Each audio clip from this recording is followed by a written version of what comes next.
we're seeing so many housing related surrenders right now, and there's a variety of reasons for that. But I mean, we do really see that lower income people and communities of color are disparately impacted by the lack of HUD inclusive housing. And so we're really working to find creative solutions for the barriers that exist.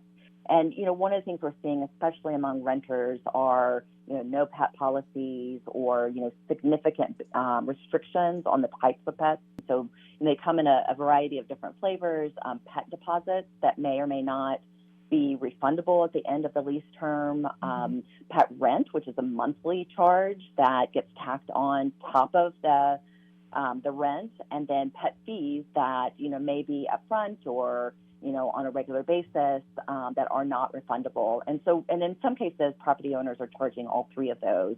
And so, when tenants are already struggling to pay the rent, and then there's all of these costs on top of that, it becomes a big concern, and, that's really resulting in a lot of impact. So, we've tackled that in a number of areas, but most recently in Colorado, we've capped the amount of pet rent and pet deposits that can be charged. The other thing that, we also did in Colorado, we've done in Nevada and California, Los Angeles, a variety of different places, is, recognizing the disparate impact on lower income households.